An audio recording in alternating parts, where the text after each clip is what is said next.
Convido você a abrir a sua Bíblia na carta de Paulo aos Gálatas, no capítulo 5, vamos ler dos versos 13 ao verso 26. Na carta aos Gálatas, Paulo está tratando com aquela igreja, naquela região da Ásia Menor, viajando assim da Europa em direção ao continente asiático, aquela região nordeste do mar Mediterrâneo. Igrejas espalhadas por aquela região estavam sob um ataque severo de uma liderança legalista que estava tentando impor àqueles crentes um retorno aos rudimentos do Antigo Testamento, da lei mosaica, querendo fazê-los acreditar que, além de crer em Cristo, era necessário manter o rito do Antigo Testamento, o sacrifício da lei de Moisés, a prática do protocolo religioso do judaísmo. E aquilo começou a causar, por conta da luta, da discussão, do debate entre verdades, ainda que nós saibamos que existe uma única verdade, que é Jesus, desta única verdade, por conta da livre interpretação, por conta da liberdade de consciência, e até mesmo, algumas vezes, pela própria cosmovisão que todos nós temos, nós temos uma ótica, nós enxergamos de um jeito a vida, e nós acabamos pontuando a vida de acordo com as nossas perspectivas, com os nossos interesses. Permitam-me pegar aqui, eu acabei de me lembrar de um texto bom, para ilustrar o que eu acabei de dizer. Eu tenho isso salvo rápido aqui no meu computador, no meu smartphone, que é um texto que mostra exatamente isso. A verdade é uma só. A verdade é aquela que está no coração de quem a estabeleceu, e nesse caso estamos falando da verdade que vem de Deus. Mas o fato é que muitas vezes, tanto pelo passar do tempo, quanto pelas nossas diversas perspectivas, aquilo que é uma única verdade pode se tornar algumas outras, meias verdades. E é um texto que enaltece o valor da nossa língua portuguesa, mas que acaba por servir muito bem para ilustrar o que eu acabei de dizer, e que vai nos ajudar a entender o contexto do que Paulo está tratando com os crentes na Galácia. Não sei se você já ouviu essa história, que diz o seguinte: um homem muito rico estava mal, agonizando, pediu papel e caneta, e escreveu assim: deixo meus bens a minha irmã, não a meu sobrinho, jamais será paga a conta do padeiro, nada dou aos pobres. Ele morreu antes de fazer a pontuação, ele não colocou pontos e vírgulas nesta frase. E aí, quem afinal interpretaria esse texto que ele deixou? Vou ler de novo, no ritmo da leitura sem pontuação. Deixo meus bens a minha irmã, não a meu sobrinho, jamais será paga a conta do padeiro, nada dou aos pobres. No primeiro momento, parece que está claro. Parece-nos que sim, ele está querendo dar o dinheiro à sua irmã, não ao seu sobrinho, e não quer pagar nada para ninguém. Porém, quando este papel sem pontuação chegou na mão do seu sobrinho, ele fez a seguinte pontuação, e eu já vou ler, colocando as pontuações que o sobrinho colocou no texto. Deixo meus bens a minha irmã? Não, a meu sobrinho. Jamais será paga a conta do padeiro, nada dou aos pobres. O sobrinho pontuou o texto de acordo com o seu interesse e garantiu que a fortuna ficasse para ele. Por sua vez, a irmã do falecido recebeu aquele papel e ofereceu ao advogado a seguinte interpretação: deixo meus bens a minha irmã, ponto, não a meu sobrinho, ponto. Jamais será paga a conta do padeiro, nada dou aos pobres. Porém, o padeiro pediu cópia do original e propôs a seguinte pontuação: deixo meus bens a minha irmã? Não. A meu sobrinho? Jamais. Será paga a conta do padeiro, nada dou aos pobres. Por sua vez, chegaram então os descamisados, os desprovidos, eu não vou usar nem títulos de nenhum movimento, mas aqueles que estão precisando de ajuda, e disseram assim: deixo meus bens a minha irmã? Não. A meu sobrinho? jamais. Será paga a conta do padeiro? Nada. Dou aos pobres. A moral dessa história é que uma verdade pode ser interpretada e vivida de diversas maneiras. Nós é que definimos que pontuação usaremos de acordo com os nossos próprios interesses. Mas não estamos falando à luz, agora, quando pensamos na Bíblia, não podemos lê-la ou exercê-la ou vivê-la de acordo com os nossos interesses. O apóstolo Paulo estava tratando aqui de um problema que estava em vias de acontecer com os Gálatas, porque havia pessoas que estavam procurando ensinar, afirmar, dizer que era necessário circuncidar-se novamente, mesmo que Jesus tivesse morrido da cruz. E Paulo, então, sabendo do problema, precisa rapidamente intervir, e é onde entra, então, todo o contexto da igreja dos Gálatas, e esta carta que Paulo escreve, quando, no aspecto bíblico, esta carta pode ser subtitulada dizendo a supremacia de Cristo. Bem como outras cartas, como Colossenses, que é uma carta também muito cristológica, mas o tema central da carta aos Gálatas, que Paulo escreveu, ela retrata e ressalta a suficiência, a supremacia de Cristo face a tantas verdades que podem ser apregoadas, apresentadas, muitas delas de acordo com a ótica, com a cosmovisão, com a percepção, e por que não aproveitar o ensejo aqui, com a pontuação que nós colocamos aos fatos. E então Paulo trata rapidamente de cuidar disso, antes que a igreja da Galácia viesse a acabar, a se extinguir, porque parece-me que era o que ele estava prevendo, por causa dos debates, dos embates, das divisões que eles estavam vivendo, porque cada um queria defender a sua verdade.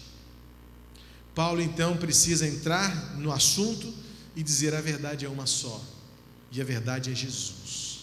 E a partir de Jesus é que se estabelece tudo aquilo que somos e fazemos, e nada pode mudar e fugir disso. Mas o que Paulo percebia é que aqueles crentes viviam um conflito, mas afinal de contas, Jesus nos torna livres para fazer o que queremos, ou Jesus nos aprisiona à sua verdade e nós só podemos fazer aquilo que nos ensinam acerca de Jesus? Então Paulo tem que voltar a um tema que ele parece-me gostar muito de tratar, porque ele trata isso quando escreve aos Romanos e trata disso quando escreve aos Coríntios, que é o tema da liberdade em Cristo. A pergunta em tese é: afinal, somos livres em Cristo ou não? Quem é da minha idade, jovem como eu, assim, na base dos 45, ou mais jovem do que eu, com mais anos do que eu, vai se lembrar que houve uma época em que nós éramos perguntados, por exemplo, como era na escola. Isso já passou, pelo menos parece-me que essa geração já não vive este tipo de dilema, mas na minha geração, quando eu estava na escola, me era perguntado coisas do tipo: você vai na praia? Você pode jogar futebol? Porque houve um tempo em que a visão que se tinha de seguir a Jesus era deixar de fazer tanta coisa, em que seguir a Jesus era cumprir uma lista de pode e não pode, em que nós éramos conhecidos sim por pregar ou ensinar uma tal liberdade, mas achava-se que nós éramos privados e vetados de fazer tantas outras. Então o tema da liberdade em Cristo sempre foi presente na vida daqueles que querem seguir a Jesus. Afinal de contas, eu sou ou não sou livre para fazer o que eu quero? E como eu disse, esse fazia parte, se eu pudesse se fosse minha atribuição, fazer uma escala de importância nos temas que Paulo aborda, este tema parece ser um deles, os mais emblemáticos, os mais polêmicos, porque desde aquele tempo já se falava: pode ou não pode? Posso ou não posso? Tanto que Paulo em Coríntios usa 3 capítulos para falar sobre isso. Em 3 momentos Paulo fala: tudo posso, mas nem tudo convém. Posso todas as coisas, mas nem tudo é bom, como as pessoas acham que é bom. Todas as coisas podem ser feitas? Podem, mas nenhuma delas vai me dominar. Então Paulo parece que começa a tratar disso. Deus nos libertou em Cristo, mas que liberdade é esta? E para que esta liberdade deve ser exercida? Então, O tema da liberdade em Cristo, ele é tratado em diversos momentos nos escritos de Paulo, e mais uma vez ele vai falar disso aqui. Por quê? Porque afinal de contas, o que Paulo interpreta é que os ensinos que algumas pessoas estavam querendo trazer àquela igreja, é que era aprisionar novamente as pessoas aos rudimentos, aos fundamentos do Antigo Testamento, da lei mosaica, que em Cristo já haviam sido substituídos. E um conceito importante é que Jesus não veio para revogar a lei, no sentido de anular a lei. Isso é importantíssimo entender, que o Novo Testamento não veio anular o Antigo Testamento. O Novo Testamento ele não serve para colocar para baixo do tapete aquilo que o Antigo Testamento estabeleceu, não.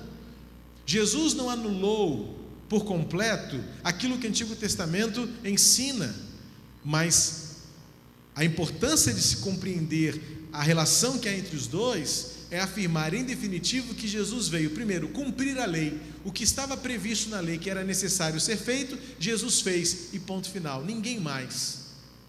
Ele é o cumprimento perfeito da lei. E segundo, em Jesus, a lei agora faz um sentido amplo, perfeito, e a lei continua valendo, não nas suas minúcias, mas no sentido de que a lei existe para estabelecer um padrão moral, um padrão de vida, mas acima de tudo um padrão relacional entre o homem e Deus, e entre o homem e o outro homem. Se não, vejamos o que Jesus fez ao resumir a lei. Como ele resume a lei? Tanto em Marcos, quanto em Lucas e em Mateus. Aliás, nos 4 evangelhos, Jesus resume a lei em 2 afirmações: amar a Deus de todo o coração e ao seu próximo como a si mesmo. Eu não sei se você já percebeu isso, mas nos 10 mandamentos, no decálogo da lei, se você perceber, os 4 primeiros se referem ao nosso relacionamento com Deus. Adorarás a um Deus só, não farás para ti imagem de escultura, não tomarás o nome do Senhor teu Deus em vão, e guarda o sábado para santificar ao Senhor. 4 mandamentos que de alguma forma vão retratar o nosso amor, a nossa integridade e a nossa inteira entrega a Deus. E depois ele começa o quê? Honra teu pai e tua mãe, não furtarás, não adulterarás, não cobiçarás, não dirás falso testemunho contra o teu próximo. Jesus está dizendo que sim, a lei se resume em 2 coisas: amar ao Senhor teu Deus de todo o teu coração. Mas o amor a Deus não pode justificar nenhuma atitude que coloque em dúvida ou em xeque o seu compromisso ético e moral com o seu próximo. O que acontece muitas vezes é que, no afã de mostrar o seu amor a Deus, você perde de vista o amor e a importância que o seu próximo tem. E por outro lado, muitas vezes você, no afã de mostrar amor, de ser generoso, de ser gracioso, você relativiza os seus valores espirituais de um relacionamento com Deus, e você diminui a tábua, a régua de medida, e você dessantifica, para ficar mais claro o que significa profanar quem Deus é e o que Ele quer de nós. Então as 2 coisas precisam andar em perfeita harmonia: amar a Deus, santidade de vida, consagração, entrega, ministério, vocação, serviço, sem nunca perder de vista o que o outro tem, a começar em nós mesmos e o nosso contexto da fraternidade cristã.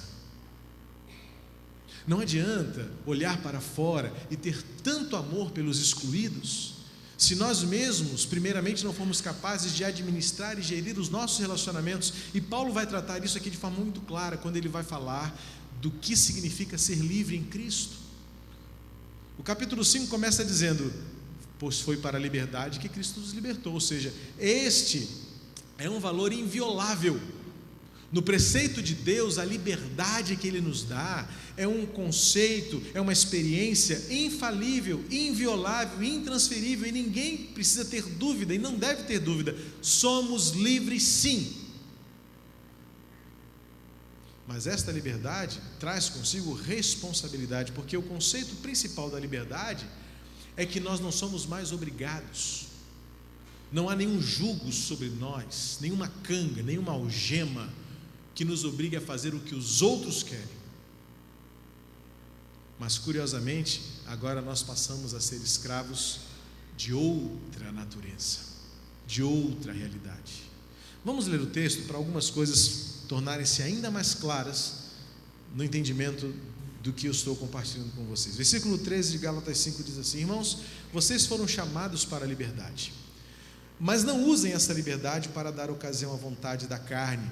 Ao contrário, sirvam uns aos outros mediante o amor. Toda a lei se resume num só mandamento: ame o seu próximo como a si mesmo. Mas se vocês se mordem e se devoram uns aos outros, cuidado para não se destruírem mutuamente.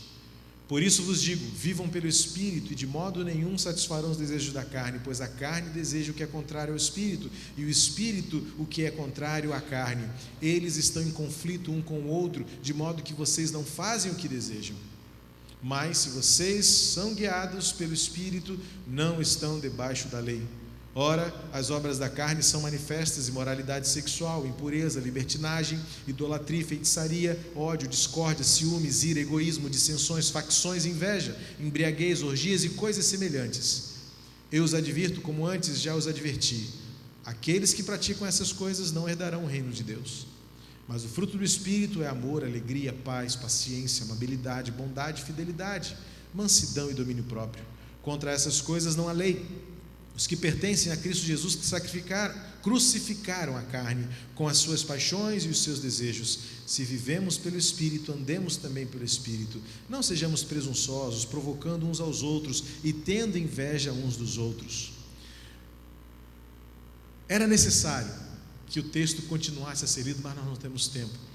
E eu nem tenho, não tinha interesse, pelo menos até o momento, de fazer uma série sobre esse texto agora, no momento, no contexto. Mas você precisaria entender mais adiante para saber que a preocupação de Paulo é que a espiritualidade se evidencia muito mais pela nossa habilidade em lidar com relacionamentos pessoais do que com as coisas espirituais propriamente dito.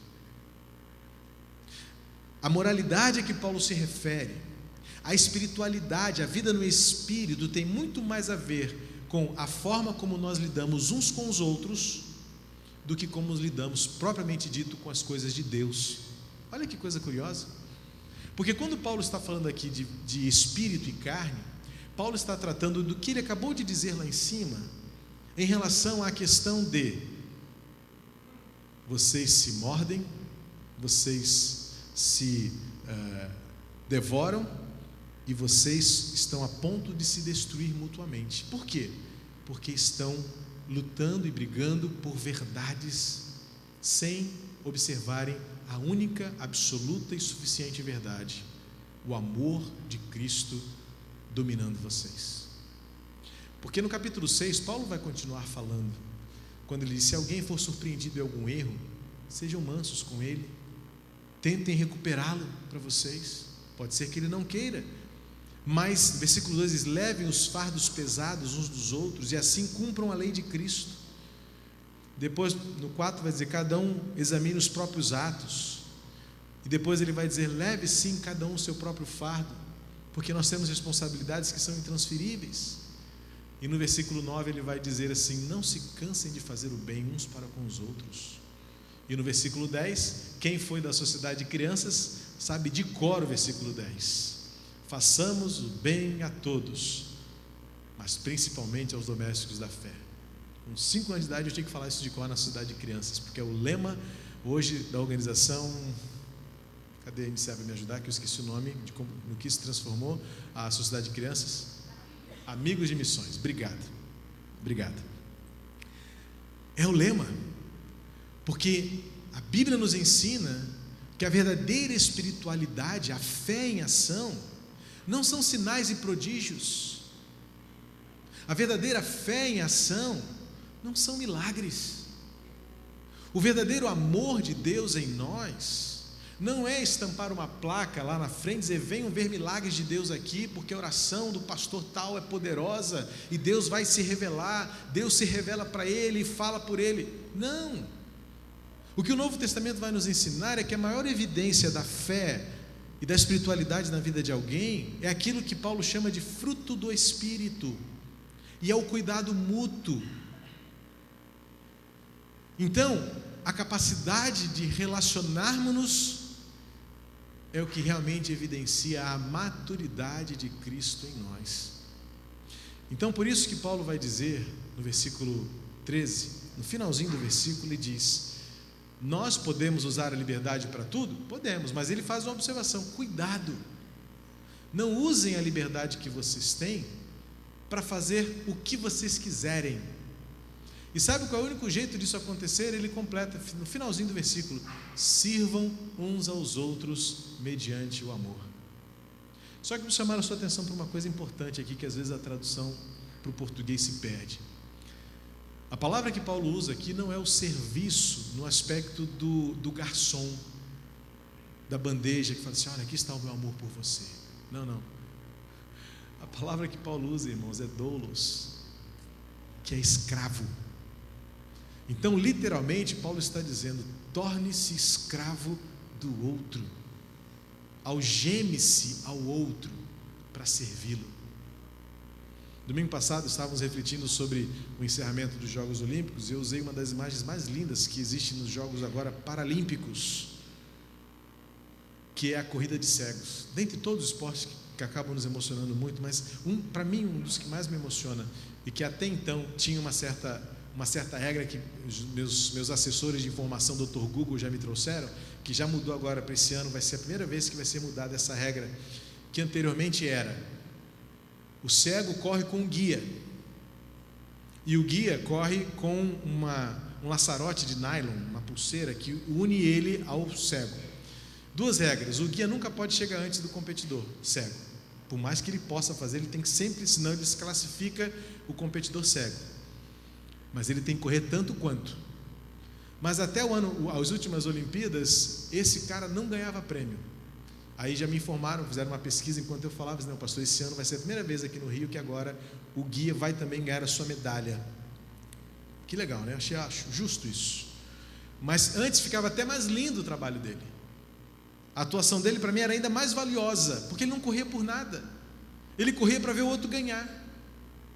Ele se algemava, vamos usar essa figura, ele se prendia ao cego para fazer o cego chegar à final, e ele se satisfazia porque o cego ganhava medalha. Parece-me que é isso que Paulo está dizendo. Prendam-se uns aos outros, quando ele diz sirvam uns aos outros, porque é o amor que motiva vocês a isso. Lembrem de Russell Shedd explicando o texto de 1 Coríntios 5, 14, quando Paulo fala: porque o amor de Cristo nos constrange. 2 Coríntios 5, 14, porque o amor de Cristo nos constrange. Esse constrangimento tem o significado da camisa de força. Eu já disse para vocês algumas vezes isso. Ou seja, o amor de Cristo nos prende, nos veta de fazer aquilo que nós queremos, em nome da justiça própria, em nome de honra própria, em nome dos nossos interesses, para nós fazermos aquilo que interessa a Deus, aquilo que interessa a honra de Deus, aquilo que interessa a justiça de Deus, aos interesses do corpo de Cristo. Então Paulo está dizendo: não usem a liberdade que vocês têm de fazer o que vocês querem, de falar o que vocês querem, mas usem esta liberdade para prenderem-se um ao outro em amor. E como é que Paulo então vai para o versículo 15? Ele completa a ideia: mas se o que vocês estão escolhendo é se morderem, e daqui a pouco essas mordidas se tornam devorações, dilacerações, vocês se consomem, e sabe qual vai ser o final disso? O final do versículo 15 diz: vocês se destruirão mutuamente. É importante pensar no mutuamente, porque em nenhuma dissensão, em nenhuma discórdia há um vencedor. Diferentemente dos tatames de judô, karatê, taekwondo, dos quadriláteros de boxe, tudo que a gente viu tanto nesses Jogos Olímpicos, onde um entra para ganhar e um entra para perder. Quando falamos de reino de Deus, quando falamos de igreja de Cristo, primeiro que nós não entramos para ganhar, entramos juntos para lutar por um inimigo comum. Mas quando nós trazemos para o tatame os valores da carne, como Paulo diz, então sim, um vai vencer e um vai ganhar. Mas Paulo então parte para dizer assim: se alguém vencer, saiba que só tem um vencedor. E aí entra uma coisa importante também. Esse texto dos versículos 16 em diante, quando Paulo vai falar sobre parece que Paulo está falando sobre a luta entre o espírito e a carne. Vale lembrar que, se nós lermos bem, com os olhos um pouco mais despretensiosos esse texto, vamos dizer assim, um pouco mais afastados daquilo que nós sempre ouvimos falar, vamos perceber que Paulo não está falando aqui de uma luta em que os dois têm a mesma capacidade de vencer ou perder, 50 para cada um. Não. Paulo está dizendo aqui que no tatame da vida com Cristo, o Espírito já entrou para ganhar. Porque lá no versículo 24 ele diz: os que pertencem a Cristo já crucificaram a carne. Então eu tenho a certeza de que a carne não pode vencer e não vai vencer. O versículo 18 aqui, 17 e 18, ele fala desse conflito. E no versículo 16, antes ainda, talvez na sua versão, fala assim: vivam pelo Espírito e de modo nenhum poderão satisfazer os desejos da carne. A ideia do poder, conseguir. Na verdade, a habilidade não é nossa, porque esta vitória já foi dada lá na cruz. O que Paulo de verdade está querendo passar aqui é: um já venceu, resta-nos apenas usufruir desta vitória, e dando lugar ao Espírito, crucificar na cruz com Cristo, crucificar no Calvário, aquilo que somos, aquilo que queremos, aquilo que tendenciamos a ser, para deixar que esta vitória, que já é fato, se evidencie. Porque Paulo desafia aqueles crentes na Galácia, no versículo 24, quando ele diz: se vocês, versículo 24, os que pertencem a Cristo Jesus crucificaram a carne. É isso mesmo que está vivendo em nós? É isso mesmo que está acontecendo em nós? E Paulo vai ilustrar esta realidade não como uma luta, mas como uma realidade em que já há um vencedor, e o vencedor é o Espírito de Deus. Paulo vai dizer que existe sim obras da carne e existe fruto do Espírito. Alguns gostam muito de destacar essa distinção entre obras e fruto, como partindo muito mais pela questão do número, né? Obras são muitas, o fruto é definido. Eu prefiro compreender esta distinção que Paulo faz muito mais pela natureza e pela essência do que destacar a questão de quantidade. Até porque Paulo não faz questão de fazer uma lista definitiva. Se nós observarmos, quando ele lista o que ele chama de obras da carne, ele termina dizendo assim: e coisas semelhantes assim. Sabe o que é isso? É o nosso famoso etc e tal. Parece que Paulo não tem a pretensão de dizer que é isto que a carne faz. Não, a carne faz muita coisa, inclusive essas, ou a começar dessas aqui. Parece que Paulo está querendo apenas exemplificar de algumas importantes maneiras como alguém pode evidenciar que o Espírito Santo ainda não está no controle da vida, mas que ainda a carne exerce influência, seduz, nos alicia para atendê-la. E a carne aqui nada mais é do que a nossa natureza pecaminosa, vale destacar isso. Não estamos falando de matéria, tecido, músculo e ossos, não. A carne aqui é uma metáfora que Paulo usa para se referir a nós naturalmente, a nossa tendência a negar Deus, a afastarmos-nos de Deus, a fazer o que nós apenas queremos, a satisfazermos a nós mesmos. E quando Paulo então vai tratar do que ele chama de obras da carne, não está preocupado com a quantidade ou com a lista.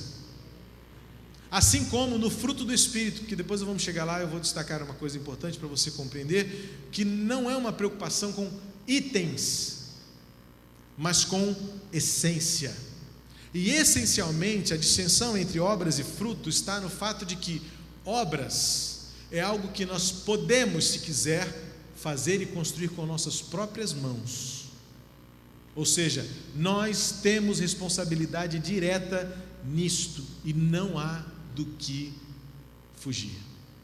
Fruto, por sua vez, é algo que nós recebemos, que nós colhemos. Fruto é dado por Deus. Parece-me que a ideia que Paulo está querendo dizer é em termos de origem. Onde nasce o quê? De onde vem o quê? Ou seja, aquilo que Paulo chama de obras da carne, muito mais do que fazer uma lista, está dizendo muito cuidado, porque tais atitudes nascem do seu próprio coração. E o fruto? Isso vem de Deus. Só Deus pode fazer isso em nós. Só Deus pode nos dar isso. Só uma vida submissa e entregue ao Senhor é que consegue realizar tais virtudes. E parece-me que Paulo então quer sim abordar de uma forma mais geral aquilo que pode causar problemas no meio da igreja. Primeiro, porque ele fala de questões da moralidade sexual. E os 3 primeiros itens, se a gente for então analisar um pouquinho essa lista, Paulo estava tratando de uma questão que já naquela época era um problema sério. Onde tem gente, onde tem homem e mulher, o sexo está ali para causar problema. Mas sexo é pecado? Não.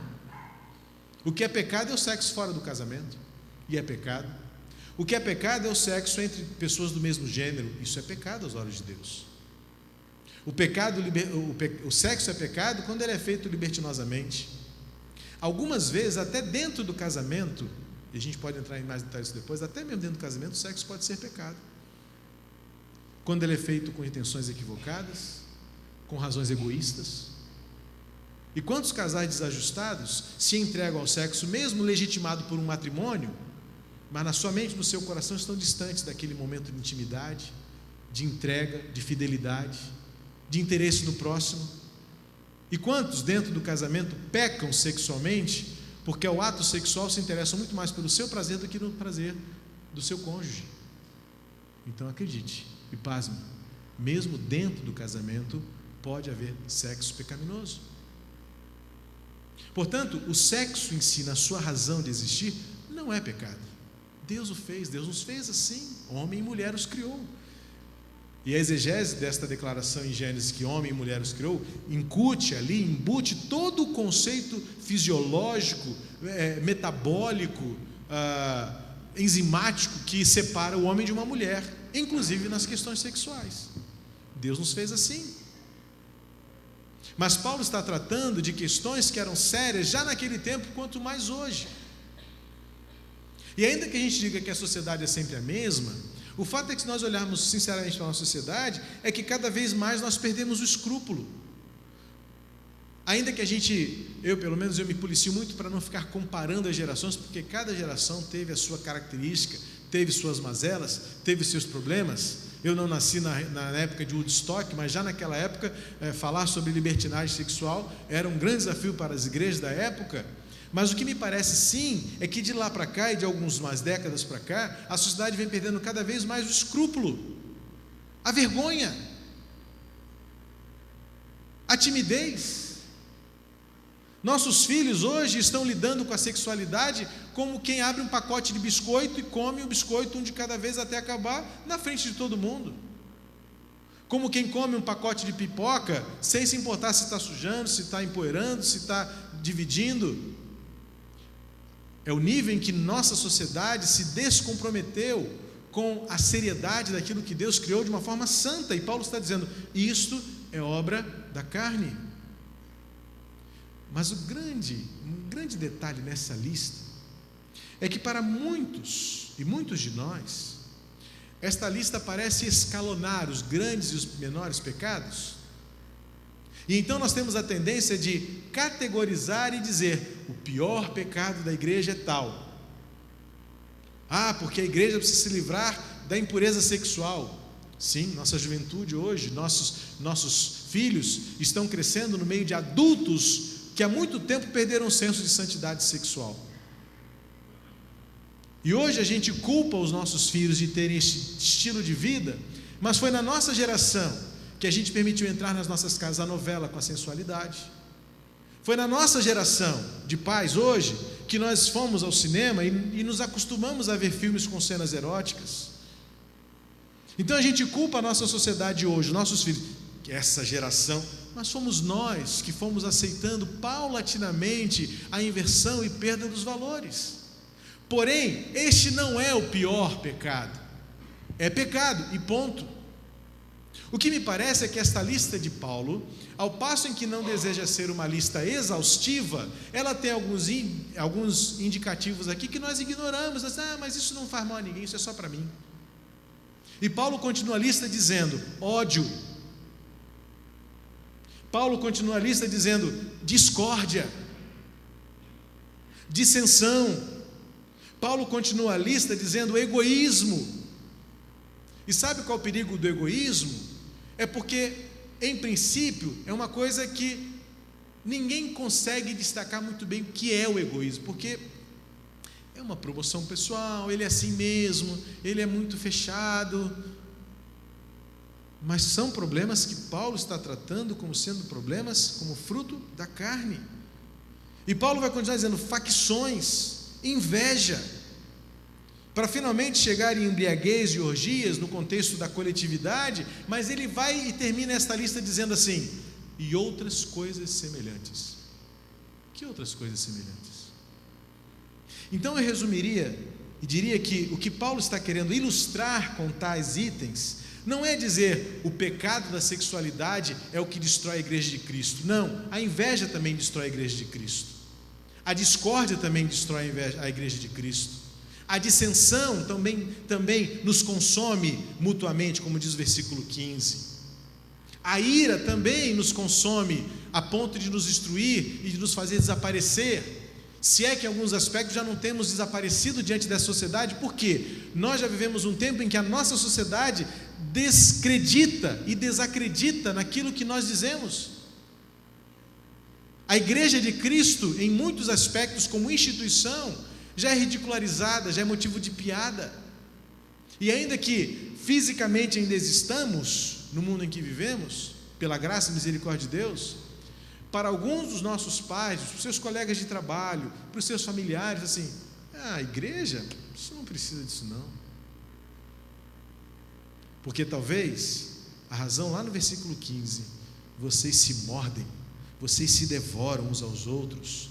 Cuidado, porque vocês vão acabar se destruindo, e quando vocês menos perceberem, já não tem mais nada de igreja no que vocês são, porque a marca principal da igreja é o amor.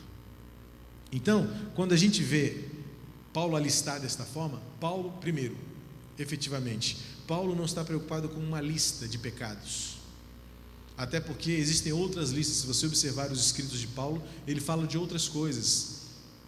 Em outras listas, em outras cartas, ele vai incluir aqui a questão dos jogos, de outros vícios. Ele vai tratar especificamente, não só falando de imoralidade sexual e impureza, que é porneia, mas Paulo vai falar especificamente sobre relações ilícitas entre homem e homem, mulher e mulher.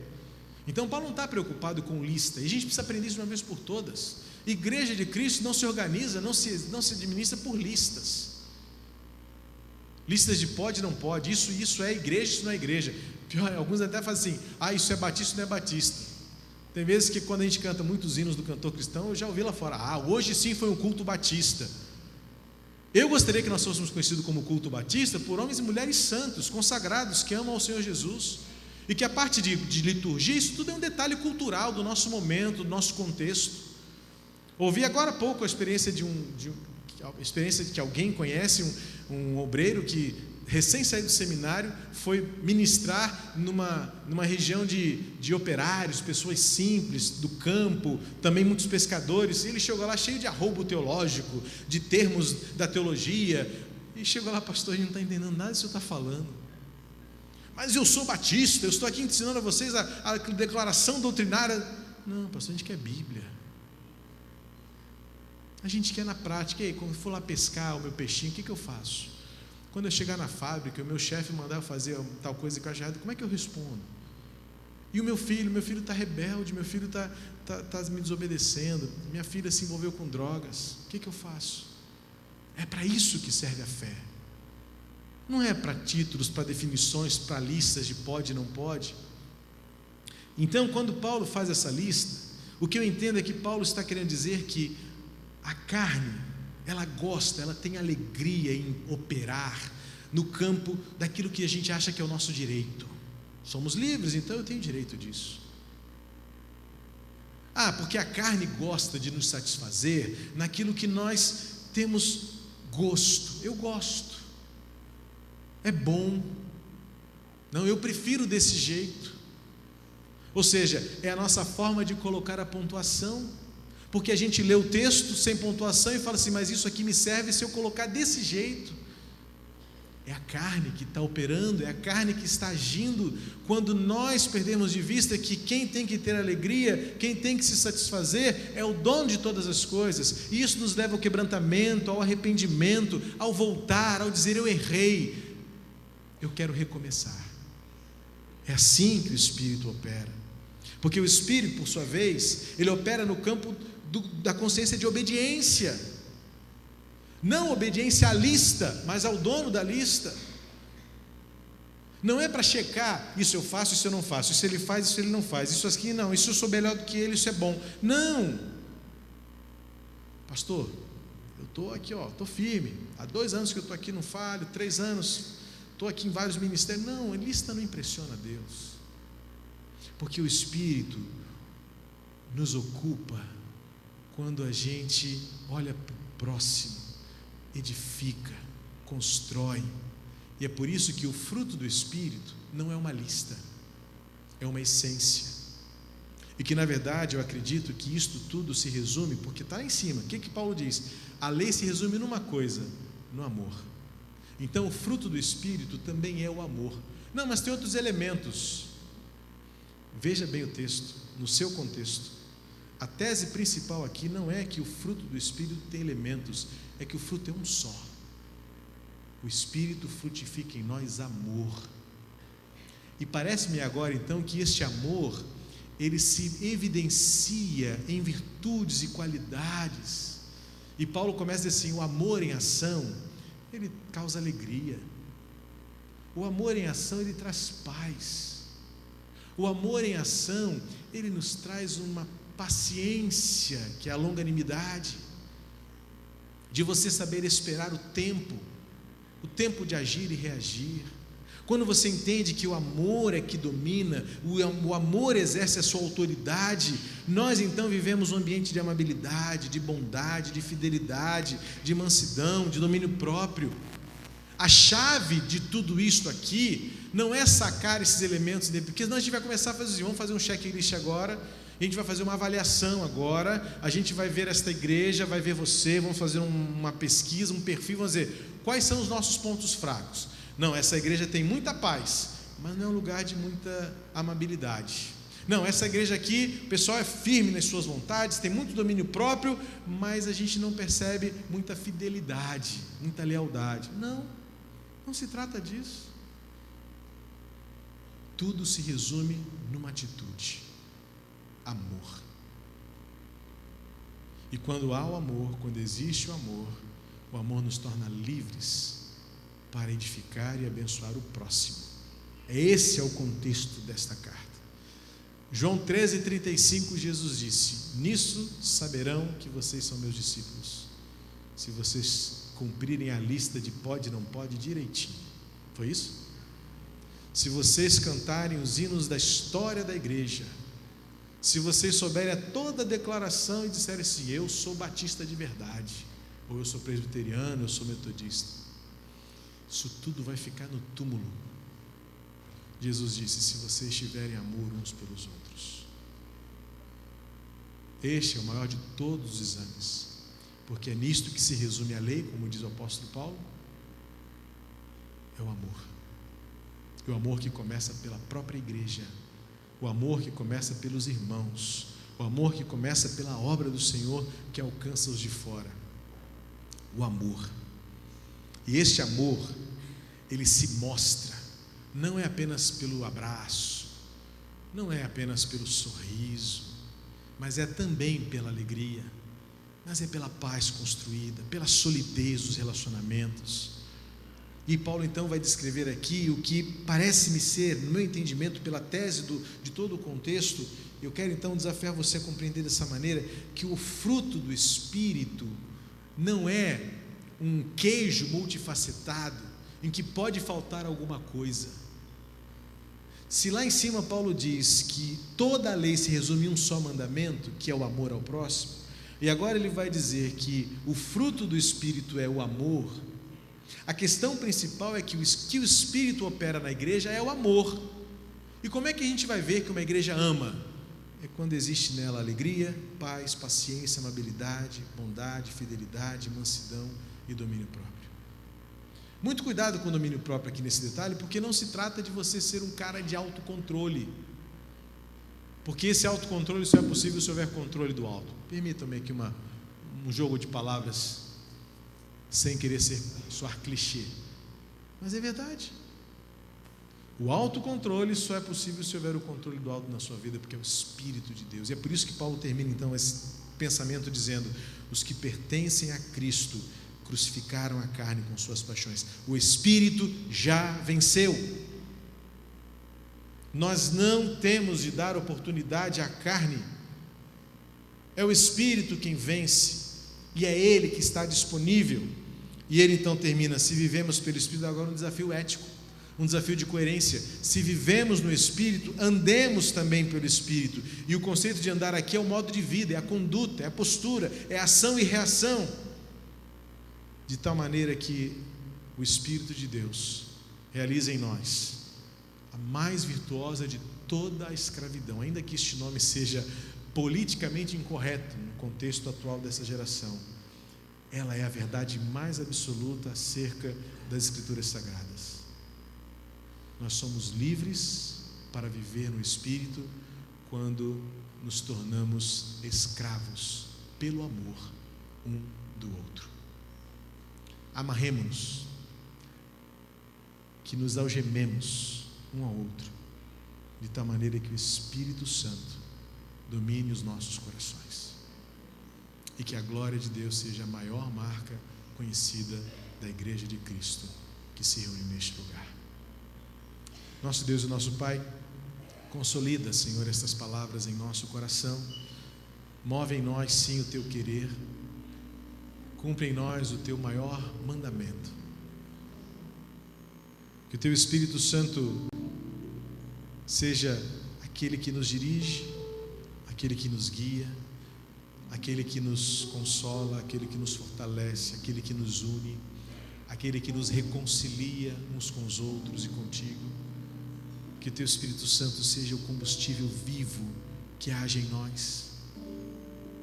Que Teu Espírito nos tome pela mão e nos guie por todo o caminho, sustentando, abençoando, reparando, restaurando, refazendo, recomeçando tudo. E que sim, Senhor, em nome de Jesus, nossa carne esteja crucificada lá no Calvário, e que quem mande aqui seja o Senhor, para sempre, para a glória do Teu nome, no nome de Jesus. Amém. Que a graça de Cristo, o amor de Deus e o consolo do Espírito Santo nos preencham totalmente, a ponto de transbordarmos para os que estão à nossa volta, transbordarmos o fruto do amor para a glória do Teu nome nesta geração, até que Cristo volte, e por onde quer que formos a partir deste lugar que nos reúne agora, em nome de Jesus. Amém e amém. Que Deus abençoe sua vida, que Deus abençoe seu restante domingo.